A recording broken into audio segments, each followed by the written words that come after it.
불교의 근본 원리 가장 핵심적인 내용 12연기법입니다.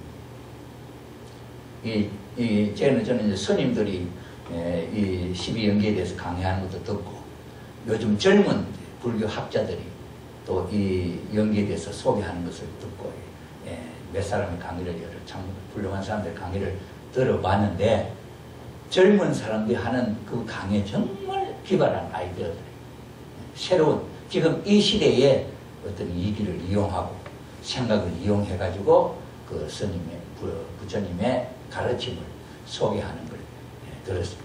그들이 하는 이 말을 볼 때 12연기법이 제일 중요하고 이게 제일 어렵다고 그래요.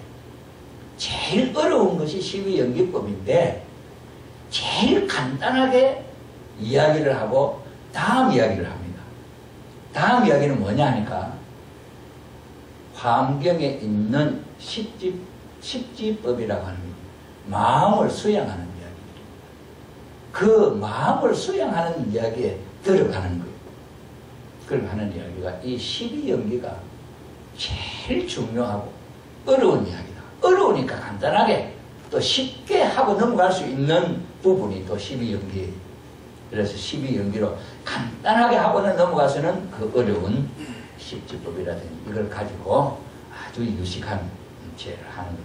그래서 이 화엄경이라든지 이 석가모니의 가르침은 벌써 2500년 전에 지금 현대 심리학자들이나 그런 학자들이 연구해서 발표하고 영성개발, 종교에서 말하면 영성개발을 위한 내용들인데 이 불교의 젊은 학자가 하는 이야기가 지금까지 세계적인 종교 지도자들을 보아서 그 사람들의 생활 또는 그 사람 생각하는 그 사람들의 영성을 개발하고 하는 데 대한 가르침을 놓고 볼 때에 화엄경에 있는 영성개발, 마음을 닦는 데 대한 내용처럼 정말 자세하고 정말 심도 깊고 그런 내용을 보지 못했다 하는 이야기를 제가 듣게 되었습니다. 오늘 그 어렵다고 하는 12연기법을 저는 소개하려고 합니다.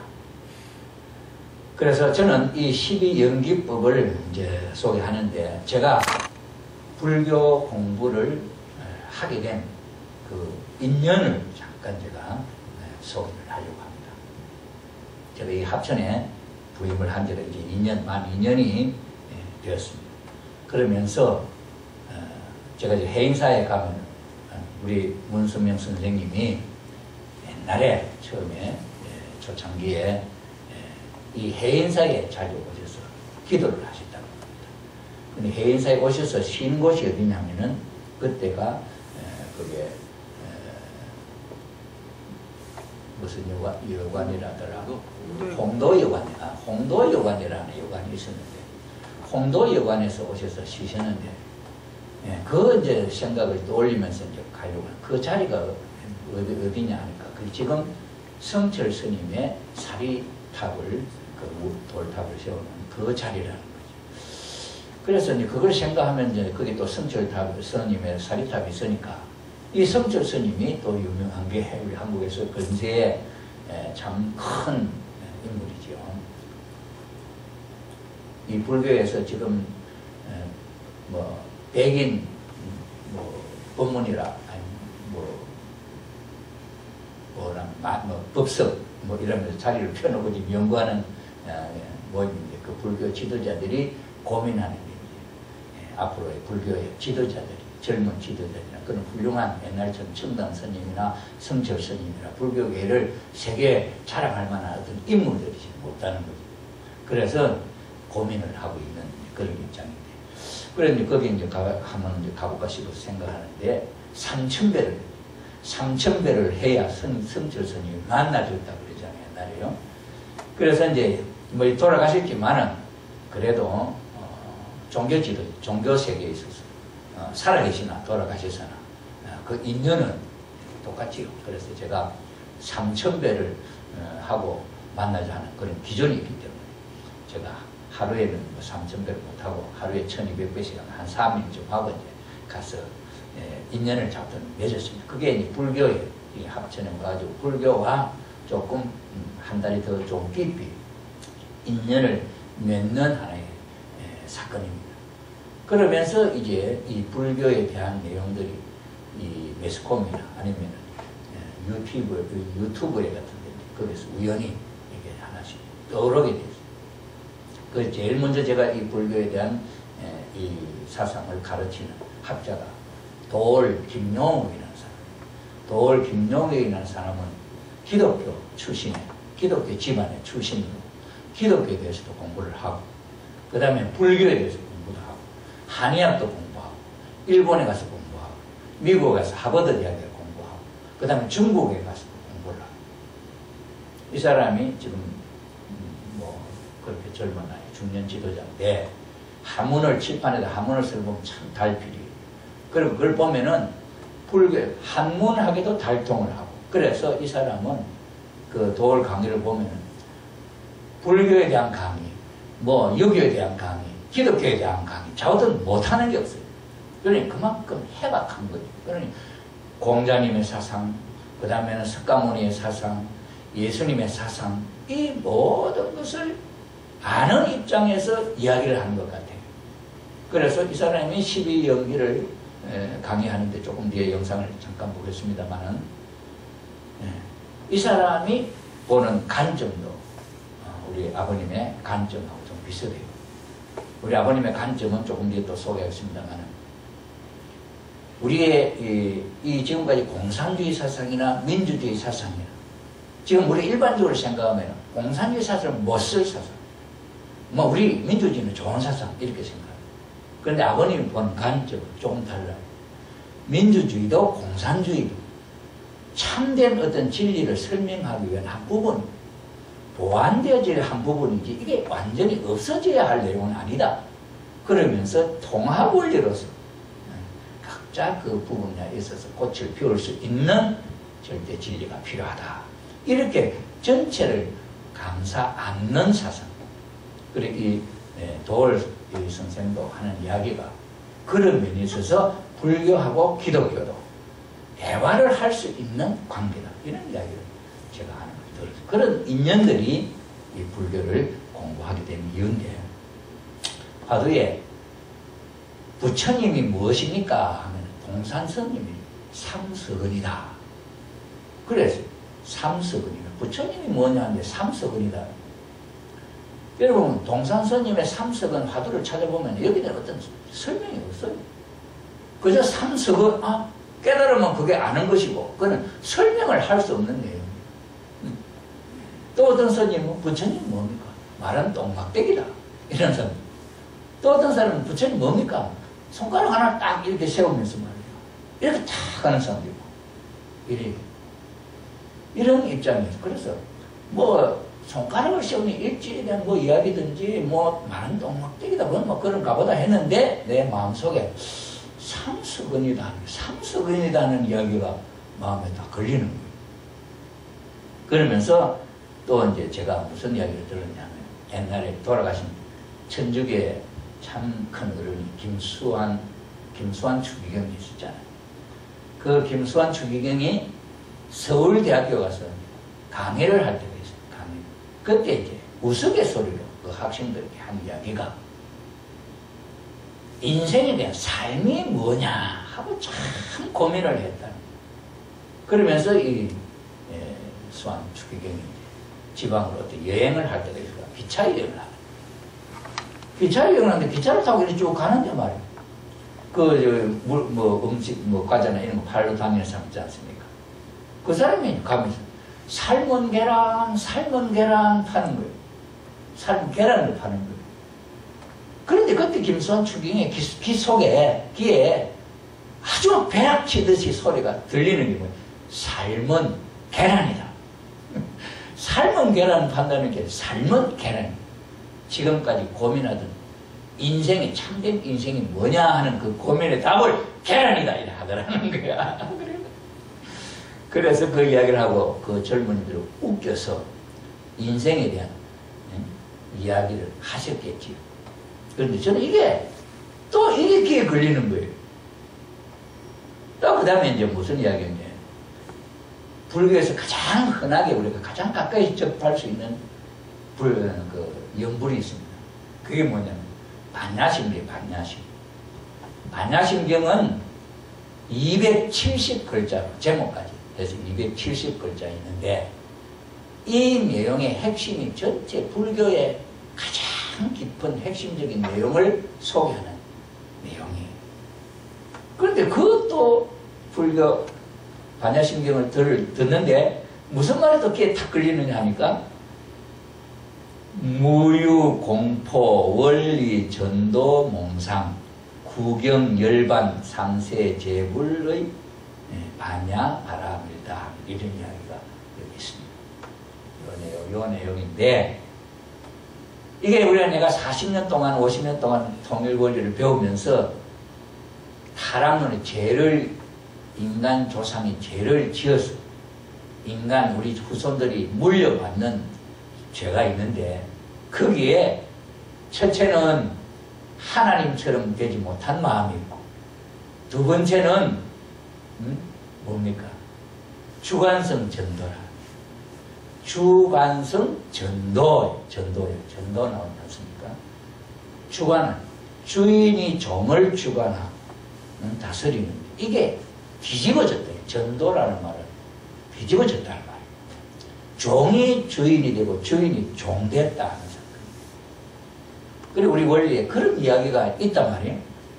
근데 거기에 전도라는 말이 이게 딱 들어오는 거예요. 그럼 여기서 말하는 전도는 보십시오. 여기도 전도는 똑같은 전도인데 이 원리가 이거는 멀리 떠난단 말이에요. 그걸 멀리 떠난다는 말인데 저는 이 통일 원리에 전도라는 주관성 전도라는 말이 탁 귀에 떠오르는 거예요. 그래서 이 전도도 딱 떠오르지요. 이래서 이라고 생각을 하는데 이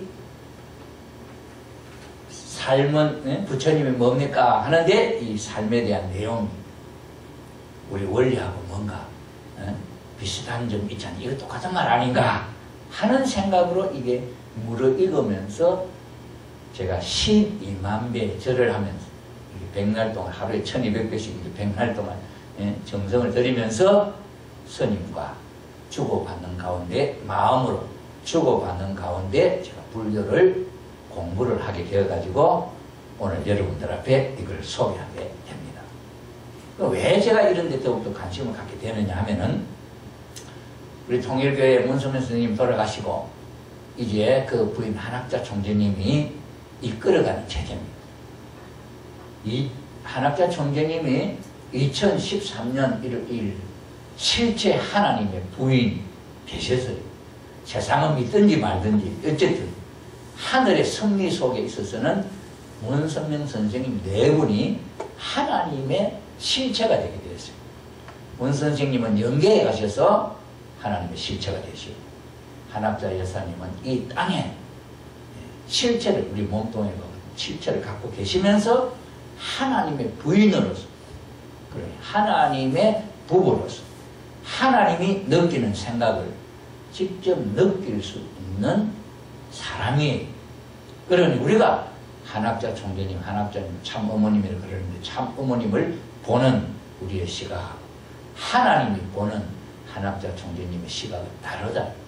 그러니 하나님이다. 하나님, 하늘 부모 아닙니까?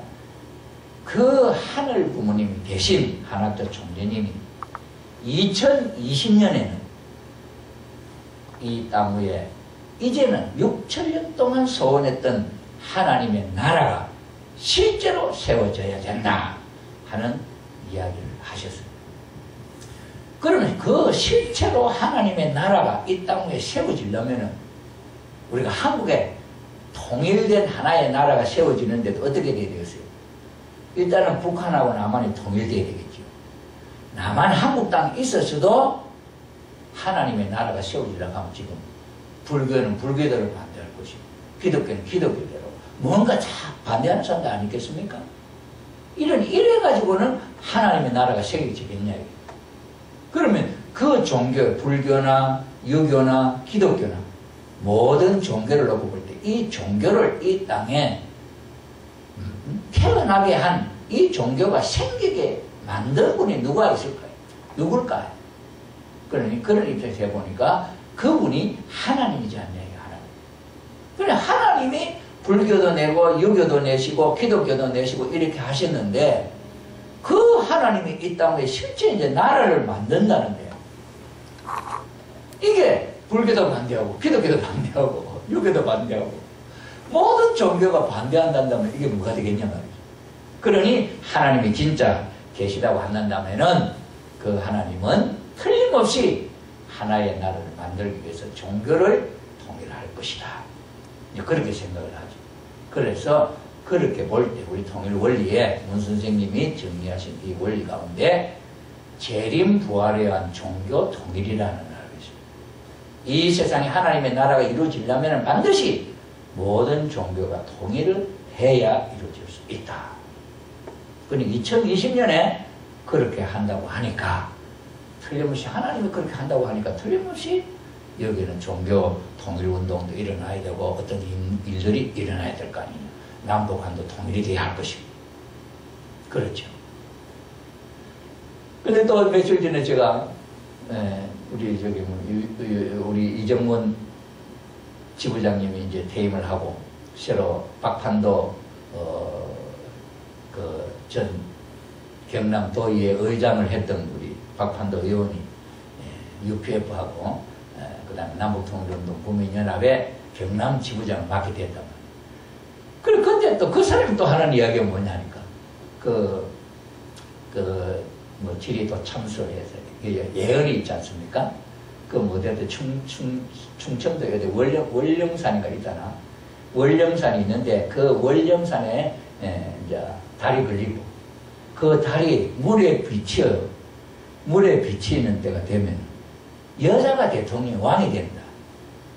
그래, 여자가 왕이 되고 나서 3년 지나면 남북이 통일이 된다. 그런 이야기를 했다는. 그래, 그 예언에 의하면은, 그래, 그 이야기를 볼 때 그 충청도에서는 월령산이 물에 비칠 곳이 아무 데도 없다는 거예요. 그런데 거기 이제 댐이 막아져가지고, 월령산이 그 댐에 비치게 됐어. 그래가지고 2013년 언제입니까? 우리 박근혜 대통령이 정말 여자 대통령이 우리 한국의 대통령이 됐다. 대통령이 되고 이제 그 대통령이 되고 3년 뒤에 남북 통일이 됐는데 그 3년이 언제부터냐니까 2015년, 16년, 17년인가 18년까지 해서 여기 3년이라는 거지. 그럼 뭐 아주 앞으로 이제 3년 뒤에 될지 안 될지는 모릅니다만 이게 예언이라 그래요.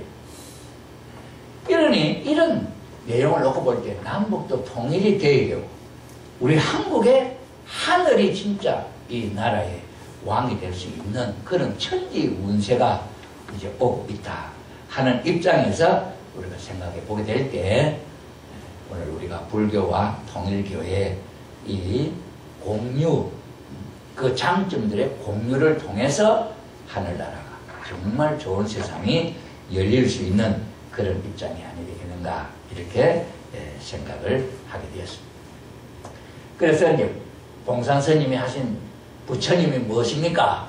하니까 부처님은 삼선이다 했는데 이 삼마자 아닙니까? 이 삼마자인데 마석은 마삼건 이렇게 한문으로 쓰는데 우리가 받아들일 때는 이게 삼이란 말이에요. 이 삼이 삶이다 하는 걸로 이해를 해본다면은 이 석언이라 하는 말이 의미가 있다 이랬죠. 제가 조금 전에 말씀드린 대로 김수환 추기경이 삶은 계란이다. 그럼 삶은 계란이다. 그럼 우리가 사는데 밥이 제일 중심이죠. 밥 없으면 못 살지 않습니까? 그런데 그렇게 생각할 수 있습니다만은 예수님은 또 다르게 생각을 해요. 우리가 일반적으로 지금까지 모든 사람이 생각할 때는 밥이 중심인데 예수님이 40일 금식을 하고 나서 마귀의 시험을 당하는데 마귀가 와서 시험을 하는데 무슨 시험을 했냐면 너는 하나님 아들 아니냐? 그럼 너는 뭐든지 할 수 있지 않느냐? 그러니 당신은 40일 동안 굶었으니까 저 돌멩이로 가지고 떡을 만들어 먹어라. 이랬다는 거예요. 그러니까 예수님이 뭐라 하느냐니까 사람이 떡으로만 사는 게 아니라 하나님의 말씀으로 산다. 이렇게 그 마귀의 시험에 이겼다는 거죠. 그러니까 우리가 일상적으로 지금 생각할 때는 삶이 떡이다, 삶이 밥이다, 이렇게 우리가 지금 한번 가만히 생각해 보죠.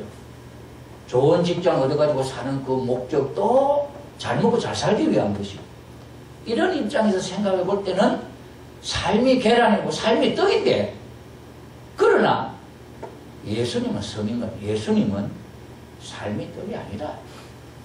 그렇다고 한다면은 부처님이 삼석은이라 하겠냐, 삼배자는 삼석을 갖고 이야기했겠냐 이 말이죠. 그러니 이 내용을 놓고 우리가 제가 생각을 해본 거죠.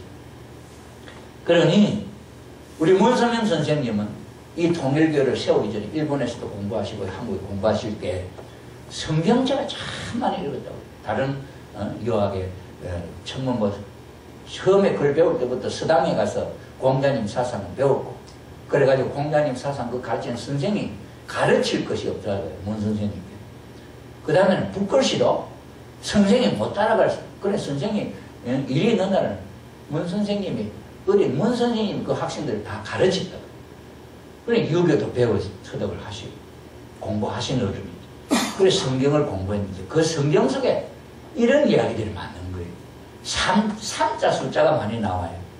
노아 방주도 3조, 아브라함이라는 조상이 제사 지내도 세 가지 죄, 예수님도 3가지 시험, 이 세상에 있는 게 삼원색이라, 3대 영양소라, 중요한 것에 삼자 숫자가 많다라는 거예요. 그래 이걸 문 선생님은 공부하시면 이걸 떠올려요. 그래가지고 이것을 통해서 문 선생님은 뭘 깨달았느냐, 인생에 대한 문제를 깨달았다. 이 세상에 하나님 조물주 하나님이 인간 조상을 지어나오고 완성하게 되니까 그저 자연스럽게 완성하는 게 아니라 이 성장 기간에 3단계가 있다. 그래서 이 3단계를 소생기, 장성기, 완성기 3단계를, 이 소생기, 장성기, 완성기 3단계를 하나님의 말씀대로 잘 지켜 자기가 자기 스스로를 그래서 절대성 자주간 완성이다. 남자는 여자는, 하나님이 인간 시절을 남자 여자를 지었단 말이에요. 남자 여자를 지었는데 공자님 말씀에 있어서 중요하게 지시를 하는 하나의 가르침의 핵심이 뭐냐, 남녀 7세 부동석이라. 7살 될 때까지는 남자 되면은 남자 여자는 한테 있지 마라. 왜 한테 있지 말라는 거예요? 남자 여자가 7살 전에는 괜찮은데 7살이 지나고 나면은 남자 여자가 한테 있으면 안 된다. 뭐 때문에 그렇게 했을까요? 남자 여자가 함께 있으면 안 되는 뭐가 이유가 있을 거 아니냐. 그래서 그렇게 했듯이 하나님도 아담과 해와가 두 사람이 살아갈 때 특별히 주의해야 할 일, 남자는 남자를 지키고 여자는 여자를 지켜야 하는 내용이 있다. 그래서 그것을 하나님은 뭐라고 표현했냐면은 에덴 동산에 선악과가 있는데 이 선악과는 따먹지 마라. 따먹으면 죽는다. 이렇게 얘기하면, 그런데 이 세상에 선악과라는 과일이 있으니 아무도 없는데 문 선생님 이 선악과가 뭐냐 보면은 그것이 바로 남자 여자더라.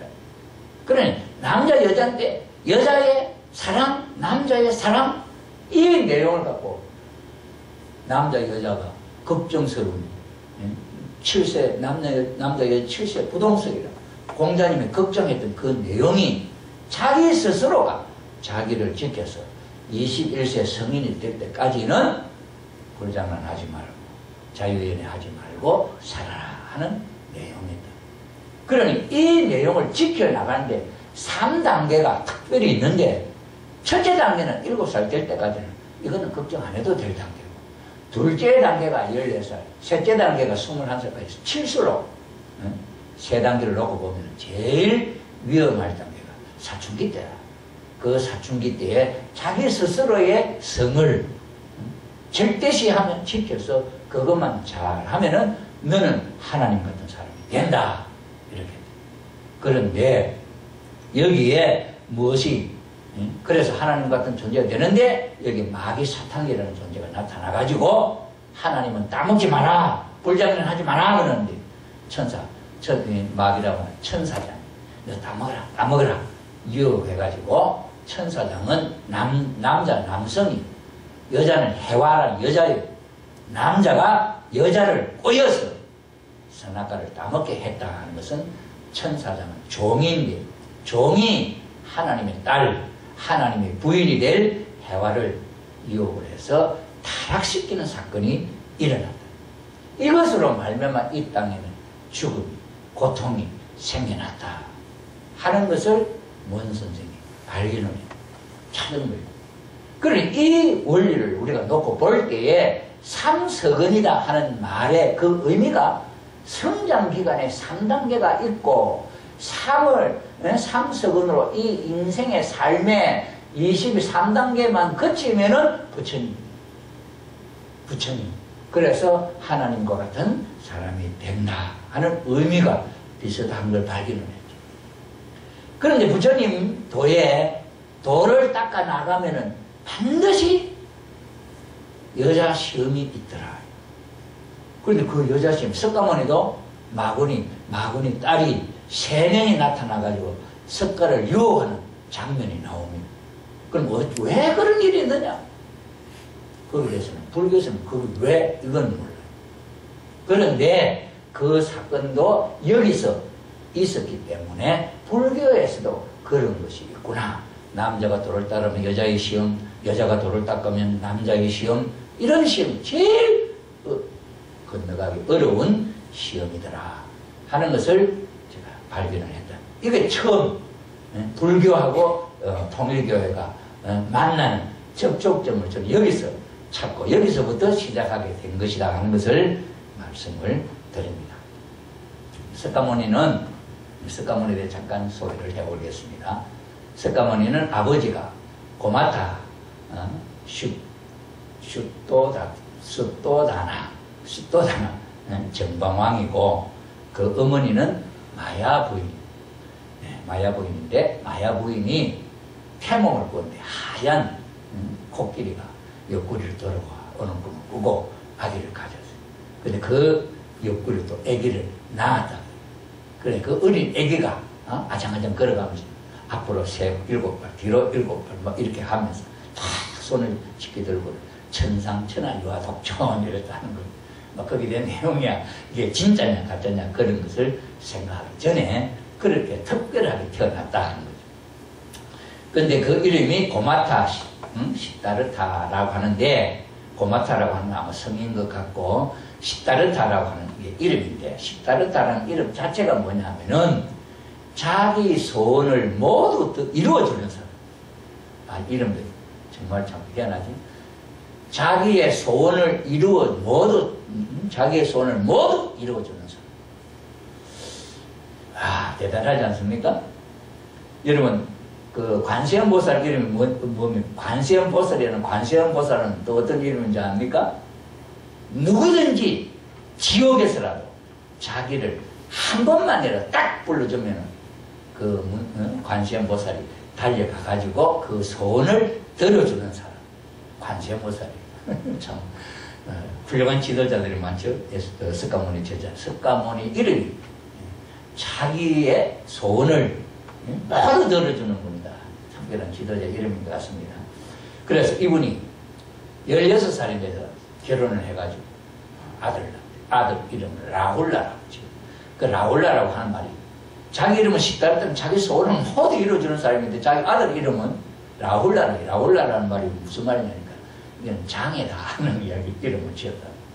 자기 아들 이름 장애라. 여러분 아들 낳았는데 이름을 장애라 하겠습니까? 장애라고는 안 짓겠죠. 그런데 장애라고 지었어요. 그러고는 29살 때 출가를 합니다. 집을 떠나서 돌을 닦는데 6년 동안 돌을 닦았어요. 6년 동안 돌을 닦아도 도가 트일 기미가 없어. 그래서 죽을 각오를 하고 내가 돌을 못 닦으면 여기서 죽는다 하고 6년 만에 아주 새벽에 별이 아주 밝게 보이는 저녁 새벽에 깨달음을 얻었다. 그 깨달음이 12영입니다. 그래서 35살에 깨달음을 얻어 가십니다.